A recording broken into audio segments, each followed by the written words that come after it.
Hi అండి, welcome to my channel రుచులు రంగోలి. కార్తీక మాసం రాబోతున్నది కదండి. కార్తీక మాసంలో మనం ఉసిరికాయ పచ్చడి అయితే చాలామంది చేసుకుంటుంటారు. ఉసిరికాయ పచ్చడి నేను కూడా ప్రతి సంవత్సరం కార్తీక మాసంలో అయితే చేసుకుంటాను. ఈసారి అమ్మ వాళ్ళ ఊరికి వెళ్ళింటే అమ్మ వాళ్ళు కార్తీక మాసం రాకముందే ఉసిరికాయలు అయితే పంపించారండి. ఉసిరికాయ పచ్చడిలో మనకి సి విటమిన్ ఎక్కువగా ఉంటుందండి. ఉసిరికాయ పచ్చడి అనేది ఎంతో ఆరోగ్యకరమైన రుచికరమైన పచ్చడి అండి. ఉసిరికాయలో విటమిన్ సి చాలా ఎక్కువగా ఉండడం వల్ల ఇది రోగనిరోధక శక్తిని కూడా బాగా పెంచుతుంది. ఇది వేడి వేడి అన్నంలో కానీ, రొట్టెలో కానీ, ఇడ్లీ, దోశ దేనితో తిన్నా టేస్ట్ అయితే చాలా బాగుంటుంది. కొంచెం ఒగురొగురు పుల్లగా ఉంటుందండి. ఉసిరికాయలను అయితే నేను ముందుగా కడిగి శుభ్రంగా తుడుచుకొని వెనక సైడ్ ఉండే నల్లగా ఉంటాయి కదా బుడిపెలంతా మొత్తం చాకుతో నీట్గా క్లీన్ చేసి పక్కన పెట్టుకున్నానండి. పక్కన పెట్టుకున్న తర్వాత ఒక బాండీలో ఆయిల్ అయితే వేసుకొని, బాండీ కాదు గిన్నెలో నూనె పోసుకొని ఒక 1/2 కిలో అయితే నూనె పోసుకున్నాను. నూనె పోసుకొని మొత్తం ఉసిరికాయలను అయితే ఎర్రగా వేయించుకున్నానండి.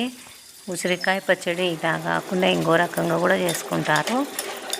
ఒక గిన్నెలో ఉసిరికాయలు వేసి పైన కొంచెం ఒక సగం 1/2 కప్పు చిన్న కప్పు ఆయిల్ వేసి పైన నీళ్ళ తపాలు పెట్టి ఆవిరి మీద ఉడకబెట్టి అయితే కూడా ఉసిరికాయ పచ్చడి అయితే ఉడకబెట్టి చేస్తారండి. నేను అలా కాకుండా ఈసారి అయితే ఇట్లా ఆయిల్లో వేసి మొత్తం గోల్డెన్ బ్రౌన్ వచ్చే కలర్ వచ్చే వరకు అయితే ఉసిరికాయలను వేయించుకున్నాను. ఇలా మొత్తం వేగిన తర్వాత ఉసిరికాయలన్నీ మొత్తం తీసి పక్కన పెట్టుకున్నానండి.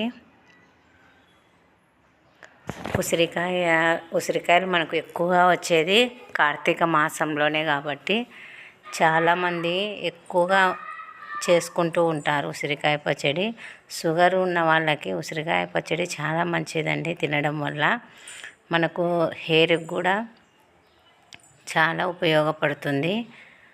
తెల్ల వెంట్రుకలు వచ్చే వాళ్ళకి లేదా జుట్టు రాలిపోయే వాళ్ళకి ఉసిరికాయలు ఎక్కువగా ఉంటే ఎండబెట్టుకొని ఆ పొడి చేసుకొని పొద్దున పూట వాటర్లో కొంచెం హనీ కలుపుకొని తాగినామంటే జుట్టు రాలిపోయే వాళ్ళకి, తెల్ల జుట్టు వచ్చే వాళ్ళకి కూడా చాలా బాగా ఉపయోగపడుతుందండి. చిన్నపిల్లలకి తెల్ల జుట్టు వస్తుంటుంది కదా, వాళ్ళకి ఇలా ఉసిరికాయ పొడి ఉసిరికాయలు ఎండలో ఎండబెట్టిన తర్వాత మనం పొడి చేసుకొని పిల్లలు అగ్గిన దాపామంటే చిన్న వయసులో వచ్చే తెల్ల జుట్టు కూడా చాలా బాగా అరికడుతుందండి.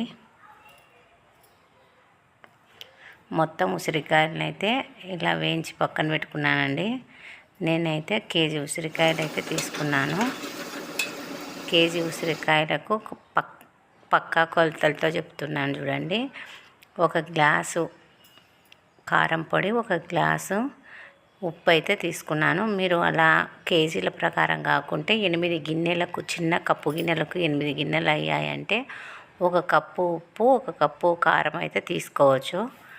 తీసుకున్న తర్వాత మనం ఇలా మొత్తం వేగిన తర్వాత ఒక 3 స్పూన్ల మెంతులు, కొంచెం ఆవాలు, జీలకర్ర అన్నీ వేయించి పొడి అయితే చేసి పెట్టుకోవాలండి.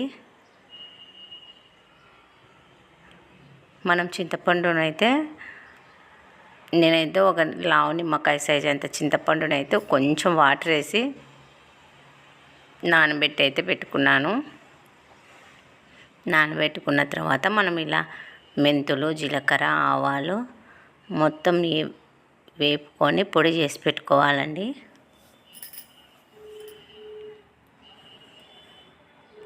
పొడి చేసుకునేటప్పుడే ఒక గడ్డ ఎల్లిపాయలు కూడా మనము ఈ పొడిలోనే వేసుకుంటే మనకు టేస్ట్ అయితే చాలా బాగా వస్తాయండి. ఎల్లిపాయలు పొడి చేసుకొని వేసుకోవడం వల్ల మొత్తం ఇలా చల్లారిన తర్వాత ఒక మిక్సీ గిన్నెలోకి తీసుకొని పొడి అయితే చేసి పెట్టుకోవాలి. ఇలా పొడి చేసుకున్న తర్వాత ఇది ఒక వెల్లుల్లి రెబ్బ ఇలా మొత్తం మిక్సీ పట్టుకొని పౌడర్ అయితే చేసి పెట్టుకోవాలి. మనం ముందుగా నానబెట్టుకున్న చింతపండును కూడా మిక్సీ పట్టుకున్నామంటే గుజ్జు గుజ్జు గుజ్జుగా వస్తుంది.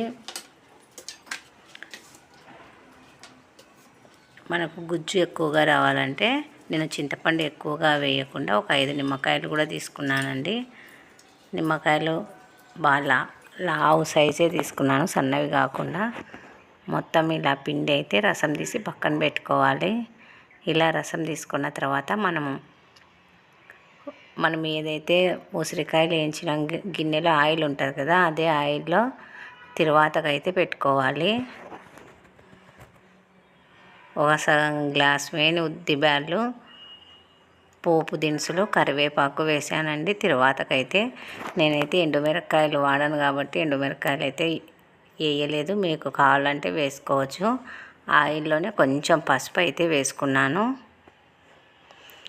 ఇవి మొత్తం వేగిపోయిన తర్వాత నూనె అయితే ఇలా మొత్తం వేగిన తర్వాత ఆయిల్ చల్లారనిచ్చుకోవాలండి.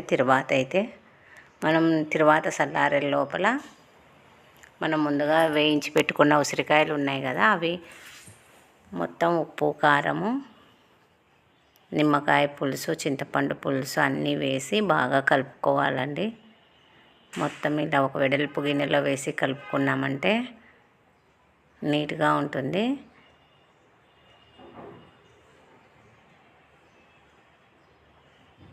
నేనైతే ఈ విధంగా చేసుకుంటానండి. మీరు ఎలా చేసుకుంటారనేది కామెంట్ పెట్టండి. ఉసిరికాయ చట్నీకి కొంచెం ఆయిల్ ఎక్కువగానే పడుతుందండి. అలా ఆయిల్ ఉండడం వల్ల చట్నీ కూడా ఎక్కువ రోజులు నిల్వ ఉంటుంది. బయట పెట్టినా ఫ్రిడ్జ్లో పెట్టాల్సిన అవసరం కూడా ఉండదండి. మనం ఫ్రిడ్జ్లో పెట్టుకోవాలనుకుంటే మొత్తం చేసిన చట్నీ అంతా ఫ్రిడ్జ్లో పెట్టుకొని మనము అప్పటికప్పుడు తినాలనుకున్నప్పుడు ఒక వారం రోజులకు సరిపడా ఒక బాక్స్లో అయితే తీసి పెట్టుకోవాలి. మనకు కలర్ చేంజ్ కాకుండా ఉంటుందండి.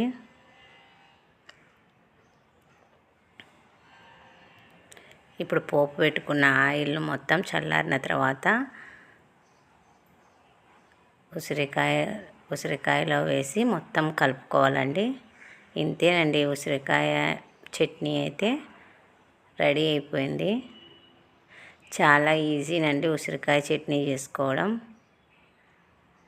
మీరు కూడా ఇలానే చేసుకుంటారా లేదా అనేది కామెంట్ అయితే పెట్టండి. మొత్తం చట్నీ అయితే రెడీ అయిపోయింది. మనము ఒక డబ్బాలోకి